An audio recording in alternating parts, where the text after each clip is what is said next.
நாம் நினைத்த மாதிரி தலைவராக வேண்டுமா அல்லது ஒரு பதவியாவது கிடைக்க வேண்டுமா? வில்லேஜ் ஆஃபீஸர்லேருந்து கலெக்டரு அல்லது ஒரு மேயர் அல்லது அரசு அதிகாரி, எந்த அதிகார தோரணை உள்ள வேலை வேண்டுமா? அதற்குண்டான அதிர்ஷ்டத்தை பெற வேண்டுமா? ஜாதகத்தில் அது சரியில்லை இது சரியில்லை என்ற எல்லாத்தையும் தெரிஞ்சுக்கிட்டு இந்த பரிகாரத்தை செய்தால் கண்டிப்பான முறையில் நாட்டை ஆளலாம். அரசனைப் போல் நீங்கள் இருக்கலாம். அரசனைப் போல் வாழ வேண்டுமென்றால் இந்த பரிகாரம் அவசியம். முதல் பரிகாரம் கஜபூஜை. கஜம்னா யானை. கஜபூஜை, பரிபூஜை மற்றும் பசு பூஜை, இது ஒருங்கிணைந்தே ஒரே நாளில் பூஜை செய்ய வேண்டும்.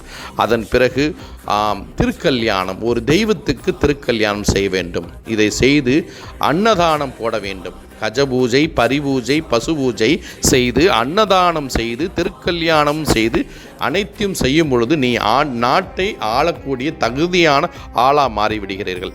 இதை செய்ய உங்களுக்கு விமோச்சனம் கிடைக்கும். இந்த ஜென்மத்தில் நீ நாட்டை ஆழ்ந்தே தீர்வாய். அட்லீஸ்ட் உங்களோட ஊரையாவது நீங்கள் நினைத்த மாதிரி ஒரு 10 பேராவது ஆளக்கூடிய சக்தி கிடைக்கும். இதற்கு உண்டான உறுதியை பிரபஞ்சவன பெருமாள் நடத்தி கொடுப்பார். பிரபஞ்சவன பெருமாளில் இந்த அனைத்து விஷயமும் நடந்தது.